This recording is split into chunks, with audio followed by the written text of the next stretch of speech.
This morning I was taking a look at everything that I got going on, and so I'm going to go over that today in detail. And so right now I got a head count on my animals. I got 40 animals. I got one animal with a bad eye. I got one animal with the her face is all ripped up. She got mauled by my dogs. And then I got maybe two plainer calves in here too. And so about 10% of my animals are essentially a plainer animal. I'm gonna get a little bit less for them than the other animals. And so right now, when I take a look at my finances, this is what I've decided. Is that right now the weather, probably here in about 2 or 3 weeks, I will be growing grass. I've already said that when it comes to growing grass, there are a lot of considerations that need to happen. The weather's got to be somewhere between 75 and 85 degrees in the afternoon. There's got to be some soil moisture, and all of these different things, right? Mineral concentrations in the soil have to be at proper levels. There are a lot of things to consider. It's not a single dimensional thing. There are a lot of things to consider. You got to consider the moisture. You have to consider the mineral concentrations. You have to consider a lot of things.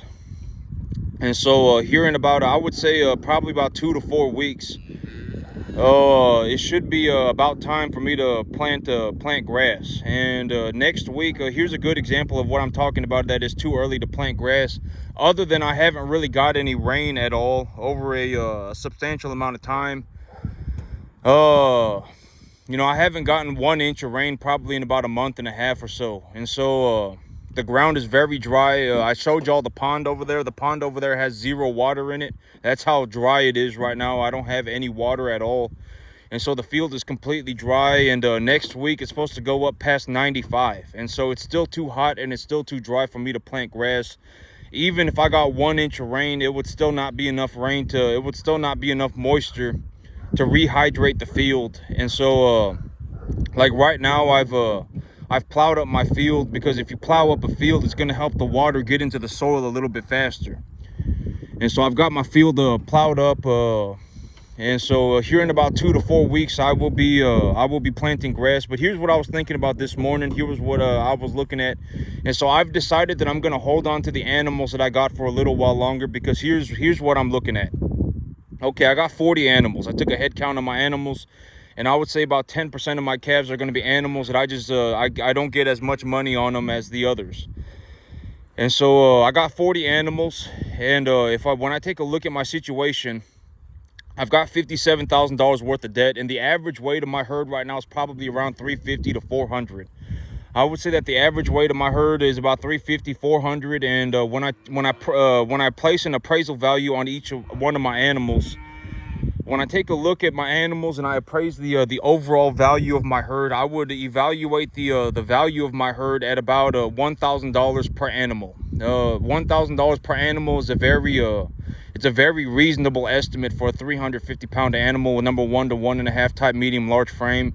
10% of the animals are plainer, right? I'm just gonna call them plainer. They're not plainer. One of them's got a blue eye, and one of them's got a glass eye. One of them's got her face is all ripped up. And then I got a couple of plainer calves in here as well. So I'm just gonna call those calves plainer calves. They're not plainer calves. Some of them are just they've just got health problems, right? They got a bad eye, etc., etc. And so when I take a look at my situation and I take a look at what I've got, I would say that right now I got 40 calves, and I would appraise the value of my calves at $1,000 per animal. It's a very reasonable appraisal. And I'm appraising the animals as if they were between I would say that they're going to be about 350 to 400 pounds. And so if I say I got a 375 pound, if the average weight of my herd is 375 pounds, then $1,000 per animal is very reasonable. I paid $875 per animal, and I purchased 275-pound animals a couple days ago. And so $1,000 per animal is a very reasonable estimate. And when I take a look at what I got going on, okay, here's the thing. I wanted to talk about this today. But I take a look at my situation, right? If I got 40 animals, if I have 40 animals and each one of those animals are appraised at $1,000 per animal, then that's $40,000, right? Then I have 40 grand.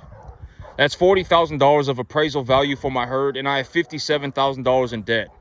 If I have $40,000 worth of cattle and $57,000 worth of debt, I'm underwater 17 grand. But here's what I mean by, and I want to talk about this whole situation. But if I just hold on to my animals, let's say the average weight of my herd right now is 350, right? I just hold on to the exact same animals. I just increase their overall weight. In this situation, I'm putting on an average of 75 pounds a month. That's the information that I collect over a long average. I would say 75 pounds a month is a very reasonable estimate. If I put on 75 pounds a month per animal, so I am increasing the average weight of my herd by 75 pounds a month. In 3 months, I will have increased the average weight of my herd by 225 pounds. I will have taken them from 375 to 600. And if I take them to 600, that means the average value of my herd is about $1,200 to $1,250 an animal, about $1,300 an animal. And if I have $1,300 an animal at 40 animals, I don't even know what is that. That's like what's $1,300 an animal times 40 animals? What's 1/3 of 40? That's like like a 13. Is that 13 grand? Yeah, about 13 grand, right? So I will have increased the appraisal value of my animals from 40,000 to 53,000 over the next 3 months. I essentially will have just increased the overall value of my herd by about 5,000. And this is all me lowballing myself, right? I'm lowballing myself. You know, realistically, and I've said already that right now I make about $5,000 a month, right? When I take a look at the numbers for what they are, I make about $5,000 a month. But when I start growing grass, I mean, I will start making substantially more money. I'm making $5,000 a month right now on commodity feed. If I just call my broker, buy feed, mix it for my animals, and give it to my animals, I make about $5,000 a month, right? But if I grow my own grass, I could run 6 to 7 calves per acre when I grow my own grass. And it would not even be like they would still have a buffet. They would still have as much food as they could ever eat. Like when it comes to grass growing season, if I get a good season growing grass, I could run like 11 calves, 10 calves per acre. And it wouldn't even be that, they would still have grass left on the field. And so right now I'm averaging about $5,000 a month of net take-home pay. That's about how much money I bring home. And right now I'm not even considering the feed costs as an expense because I am making money on the feed, right? I've talked about this. I was talking about this 2 days ago, but I am actually in a situation right now where I am making money on feed. If I brought home 1,000 calves tomorrow and put them on commodity feed, I would make money on the feed. The feed is not an expense right now. The feed is an appreciating asset. If I feed the animals the proper diet and I give them the correct diet and I pay the market average for feed right now and I feed it to the animals, I will make money on the feed. I could bring home 10,000 calves tomorrow, put them on commodity feed, and I would make money on the feed. So the feed is not an expense right now. If corn should when I guess is more, if there's ever a drought, when there's a drought, the price of corn will skyrocket. The futures markets will go ballistic. So all it takes is one drought. If there's any sort of a drought season, the price of corn is going to skyrocket. And if the price of corn goes up, the price of cattle is going to come down. And that's actually one of the things that I think that's going to happen. Is that right now the futures market and all of that, I think that all it's going to take is one drought. The moment we have one drought, the cattle market is going to, that's what I think is going to be when I think about like the thing that's going to cause the double whammy. Like, what do I think is going to cause a double whammy? The grain market going up and the cattle market going down at the same time. What do I think is going to cause that? I think it's either going to be a black swan event, like something happened that it was like World War III started, or there's going to be a drought. Even if it's a minor drought across the broader country, even if it's a minor drought, there will be the double whammy will happen. That's what I think. And so these animals right here, I'm going to hold on to them for a little longer, because if I just hold on to these animals, if I just raise these animals, if I raise just these animals for the next 3 months, I will have negated all of my debt. And this is also what I was talking about. If I did not do what I did when I did it, I would, I paid $20,000 for my new property already, and I'll be paying another $10,000 in the next 2 months. If I did not do what I did when I did it, I would already be sitting on 20 grand. And this is also what I'm talking about. Like, I don't want to be in a situation where I'm just sitting on 20 grand and just, sitting on 25 grand. It's not, 25 grand is a worthless amount of money. It's not going to do anything. 50 grand is a worthless amount of money. Okay, if I had 25 grand today and I just sat on my hands for the next 3 months, I would have 50 grand. I would have 50 grand. And it's like, what am I going to do with 50 grand, right? 50 grand, it's worthless money. It's just a number in the bank account. It's not like, oh my God, I got 50 grand in my bank account. Now I can retire, right? 50 grand is a worthless amount of money. And if I had not done what I did when I had done it, I would have just been sitting in my living room right now, just looking at my cattle with $25,000 in my bank account. And that would not be a good situation. I would not be happy, right? Why would I want to do that, right? That's not a good idea. And here's also the thing that I want to talk about, and I don't want to sound arrogant. I don't want to sound like a prick.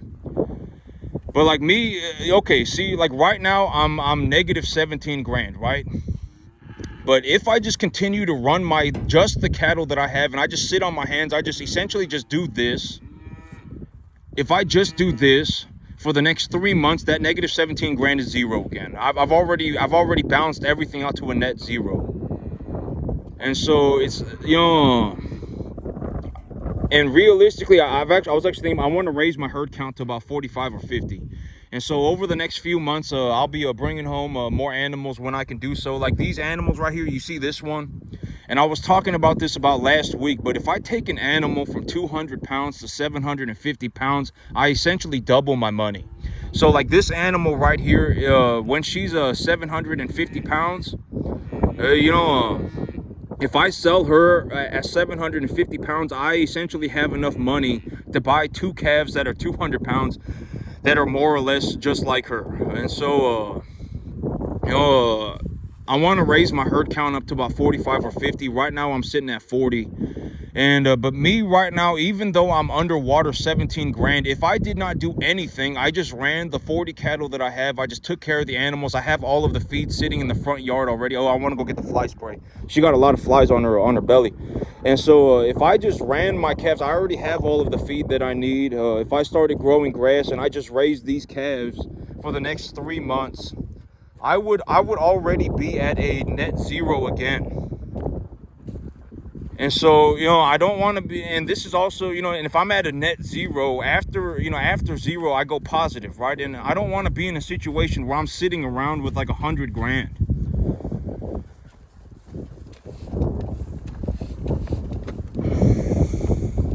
I don't want to be in a situation where I'm like sitting there with like a 20 grand with no idea what I'm going to do with myself. And, a couple of weeks ago, or actually it was actually a few months ago, but I was sitting there in my living room, and I talk about this, but I was sitting in my living room just collecting money, and I realized the situation that I was in. I was like, if I just sit here in my living room and just do this and not do anything else for my entire life, I could sit here and make $200,000 a year, right? I came to that realization. I could just sit here and make $200,000 a year on my 10-acre field, and if that's what I want to do forever, I can always come back and do it, right? It's not like if I want to run cattle on a 10.5 acre field for the rest of my life and just make $200,000 a year, if that's what I want to do, I can always come back and do it, right? I told myself that, and that's the honest truth, right? It's not like oh my God, I left my 10-acre farm and now I can't come back. And this is also the thing. It's like I'm very when I take a look at these things, it's like, and I don't want to give myself bad luck or anything, and I don't want to sound arrogant, but the plan, I did not change one detail on my plan, right? I said this is exactly what the plan is. This is what I'm gonna do. This is how I'm gonna do it. And I did it. I did not change one detail, and I'm doing phenomenally well for myself. I don't want to sound arrogant. I don't want to sound like a prick. And there are times, like, if my field got hit by a tornado tomorrow, there's nothing, knock on wood, but if something like that happened, there's nothing that I could do about that. But in terms of the money, in terms of the finances and things like that, I did very, very well on the planning portion. Like right now, if I had not put the money in my new property when I had done it, within 3 months I would be sitting on almost $40,000-$50,000. And so I don't want to be in a situation where I'm sitting around with $40,000-$50,000, because here's the thing, it's like if I sit around with 40-50 grand, right? I mean, half of that's going to get taxed, right? 25 grand gone to the government. So now realistically I have 25 grand. And what am I going to do with 25 grand? Right? Let's just say over the year, I got $50,000 cash, and I also have $70,000 worth of cattle. I have 110 grand, right? Well, what am I going to do with 110 grand? Right? Am I going to retire? No. I mean, $110,000 is a worthless amount of money. I can make $110,000 in a day. Right? I mean, it's like 110,000. What are you going to do with 110 grand? Right? What are you going to do? You're going to retire, right? I mean, you're going to go on a vacation every day for the rest of your life. You're going to go and bribe, what are you going to do with 110 grand? The only thing that you can realistically do with 110 grand that makes sense is to invest it. I'm telling you, you have to learn how to invest. If you don't learn how to invest, you're just going to be poor forever. I would be willing to bet money. Like the thing about 50 grand, 20 grand, 100 grand, money like that, it's like I mean, even if you had 100 grand tomorrow, what are you going to do with 100 grand, right? Nothing. Short of having major problems, you're not going to do anything, right? Other than act like an idiot, you're not going to do anything. 100 grand is a worthless amount of money. You're not going to retire because you have 100 grand.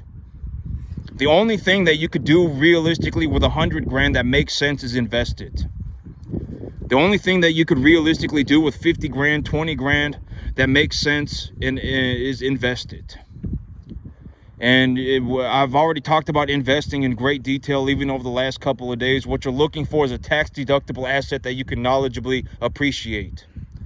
And if once you figure out how to do that, you essentially have figured out how to grow money. And when you learn how to grow money, you realize that you don't even need money. You just need the asset. If you can appreciate the value of the asset at a substantial rate, it will negate all of your expenses and put money in your pocket. And a good way to see this is that, like, when you look at this farm, like when you take a look at this does not cost me anything. This makes me money. That's another way to look at it, right? I don't pay anything for any of this.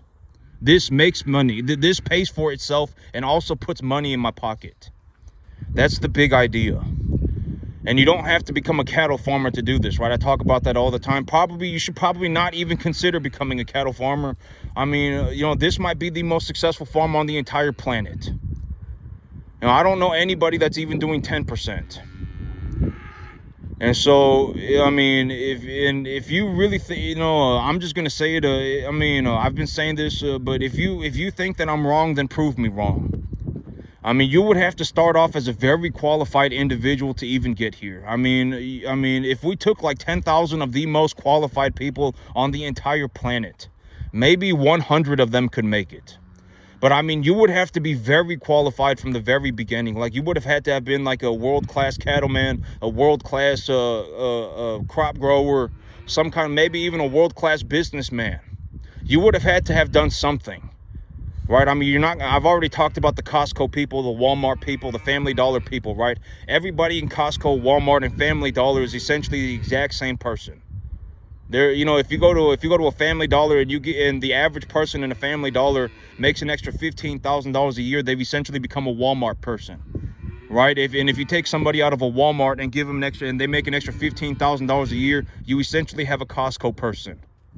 But in reality, all of those people are just 1 foot away from being a bum, right? They're practically a beggar. All right, I talk about this, I don't see lower middle class, and upper middle class. Everybody's essentially just 1 foot away from being a bum, practically a beggar. And if you want to take a look at this for what it is, I've already defined a homeless person, right? A beggar. A homeless person, a beggar, is essentially just a normal person having one major problem, right? If you're an average person but you start drinking heavily, you become a bum. Right? If you're an average person but you get divorced 3 times, you become a bum. If you're an average person but you start doing drugs, you become a bum. That's, that's also, and I always say you cannot out earn your stupidity, right? You can't out earn your problems. If you have one major problem, chances are that one major problem is gonna cost you everything. And so, you got to think about it for what it is.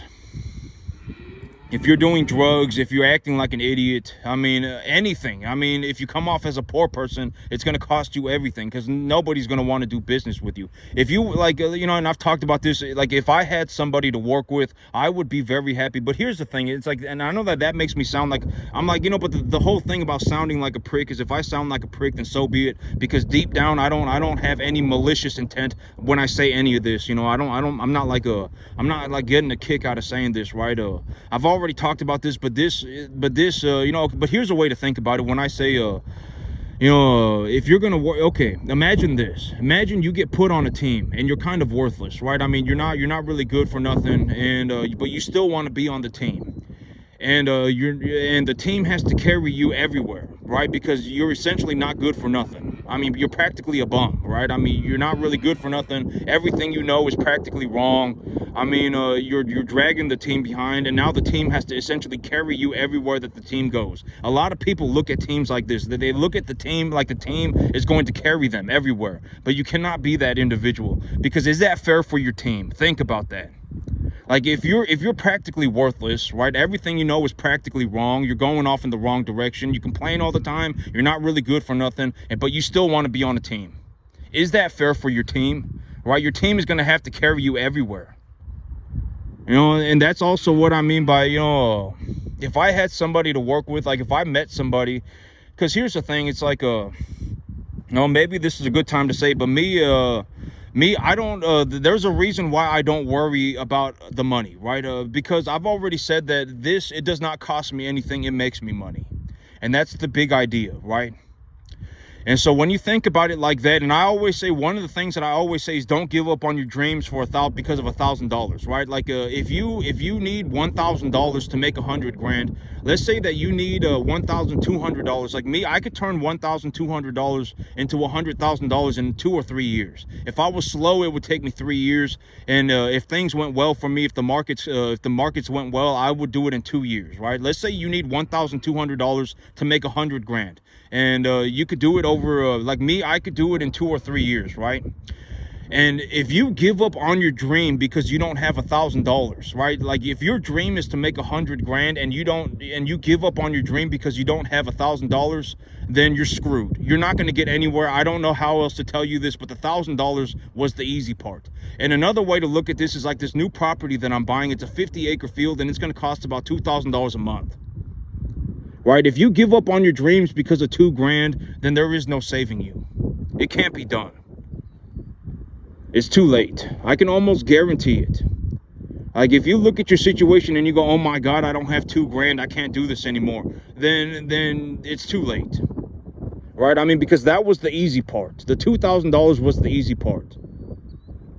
Right? Okay, and here's a realistic way for me to put it. When I look at my business, I am more thinking about running 500 cattle a year than I am about $2,000 a month. I'm just going to be honest. Like me, if you put me in a situation where it was like, you're going to have to run this business, I'm not worried about $2,000 a month. Right? Like, even right now on a 10-acre field, I run about 120 to 150 calves a year, right? And if I have very good weather, etc., I have a lot of grass, maybe I run up to about 150 to 200 cattle a year.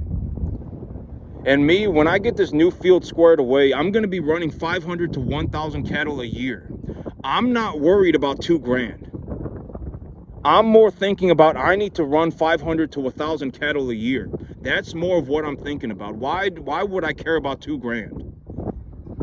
I'm more concerned about I need to run 500, 1,000 cattle a year. That's more important to me than $2,000. And if you give up on the dream because you don't have $2,000, you're not going to be able to run the 1,000 cattle. I guarantee it.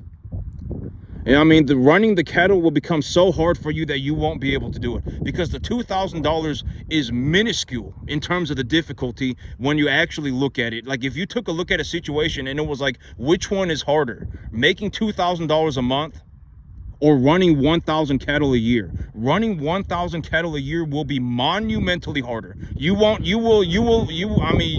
like lose. I mean, I don't know how else to tell you. I mean, running 1,000 cattle a year is going to be way harder than making $2,000.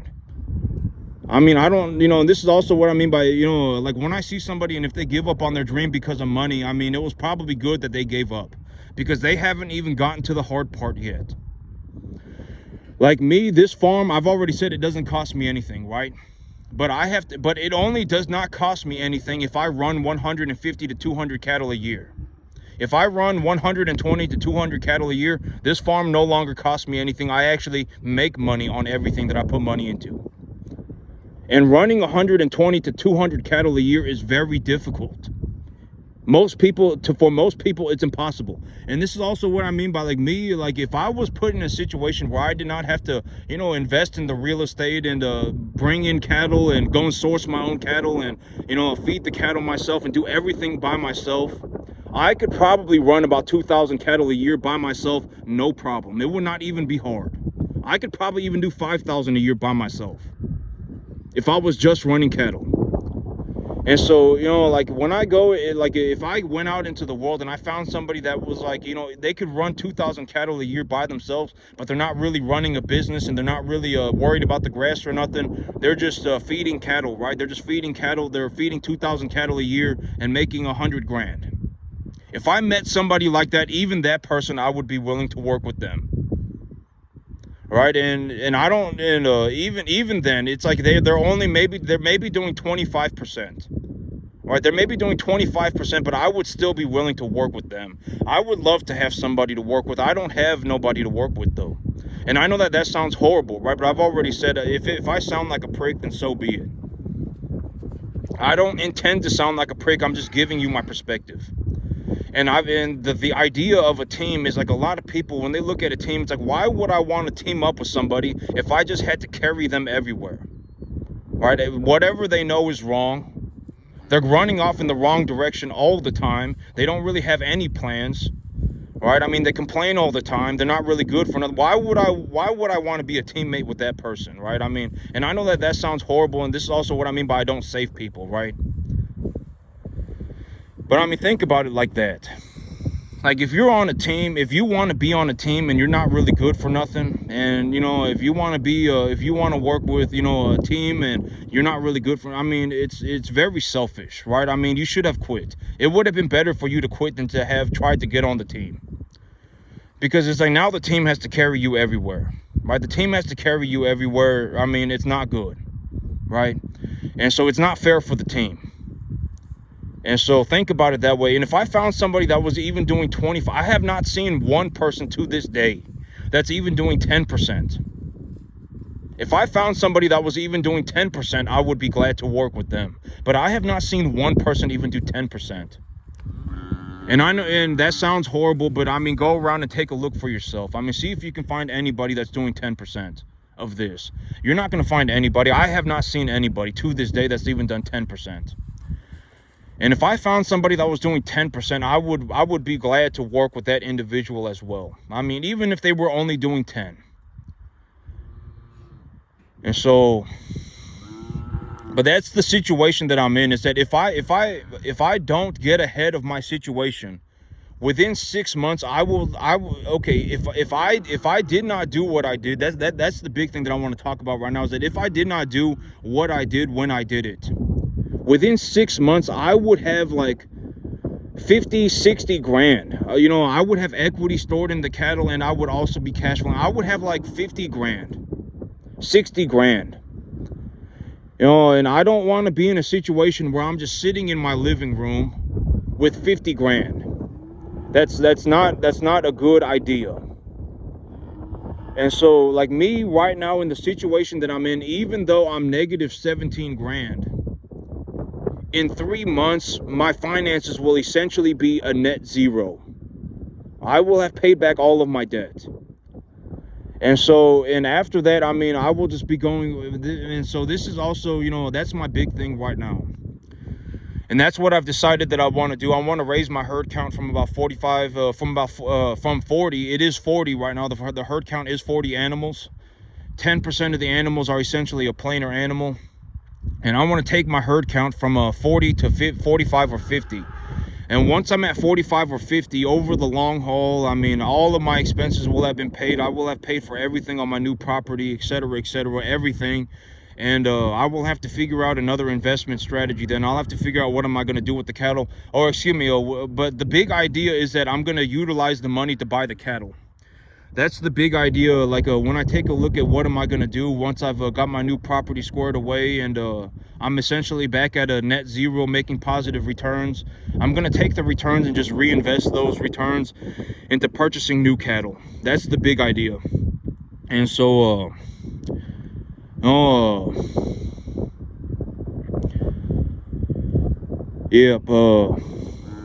if I did not do what I had done when I did it, I would be sitting in my living room right now. I would be standing on this field right now with $25,000 in my bank account. And if I was standing on this field with $25,000 bank account, it would be a waste of time. It would be a waste. I mean, it would be, I don't know. The 25 grand is not going to do anything. Like, what can I reasonably do with 25 grand, right? There is no way to use 25 grand. Not reasonably. I mean, if I was going to go and use $25,000 like within the next week, there is nothing that I could do to use $25,000 within a reasonable margin. I mean, like, think about it. What would I have to do, right? Go and buy a whole bunch of worthless stuff, right? If I went and bought myself a super nice car, sure, I could use 25 grand, right? If I went and bought myself a nice watch, sure, I could use 25 grand. If I went and did a bunch of drugs, I could use 25 grand. If I drank a bunch of alcohol, I could do 25 grand. If I went and got myself 5 girlfriends, I could use 25 grand. But in terms of reality, the only way to really spend 25 grand to utilize it properly is to invest it. I'm telling you, 25, even like a 25,000, there's no way to use 25 grand with like a reasonably, other than practically then invest it, right? I mean, that's about the only way. And if I had not taken my money and purchased that new field and put money into that new field, I would be standing here right now with $25,000. And I would be in a bad situation, because what am I going to do with 25 grand, right? In 3 months, all of my finances are going to be at a net zero again. And once they go net zero, they're going to go net positive. And if they go net positive, I need to think about reinvesting those earnings ASAP. Because here's the thing. When I get my new field squared away and I start, let's say within 3 months, I'm at net zero and I start going net positive again. When I start reinvesting my earnings, it's not going to be like I'm making $5,000, $10,000 a month. It's going to be like I'm making like $30,000, $40,000 a month. Right? I mean, if I go from running 120 to 200 cattle a year, if I go from running 120, 200 cattle a year to running 1,000 cattle a year, 500 to 1,000 cattle a year, it's going to like 2.5 times my income. And right now, my income is like is about $18,000 to $20,000 a month. And so I'm essentially going to go to about $50,000 a month within about 6 months. And I'm going to need to stay on top of the investment very, very, very diligently. Because if I'm making, 40, like right now I'm making 20, right? I make about, on the average over the long term, I make about $20,000 a month. When I start growing grass, my income's going to go up. When I raise the average weight of my herd, my margin per animal is going to go up. My returns are going to go up. And so, if I make $20,000 a month right now, and on the long average, I made about $20,000 a month. That's my long average. And so when I take a look at it, for like right now, I make about 5,000, but I'm not doing very good. And when I do very good, I've even seen my income go up to $10,000-$12,000 a month.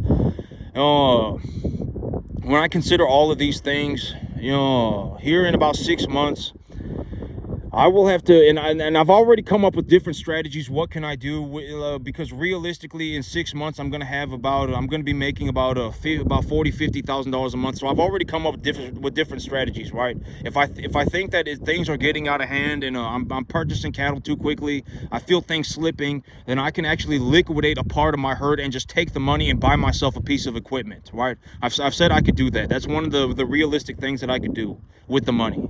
I could just take 100 grand and just go and buy myself something.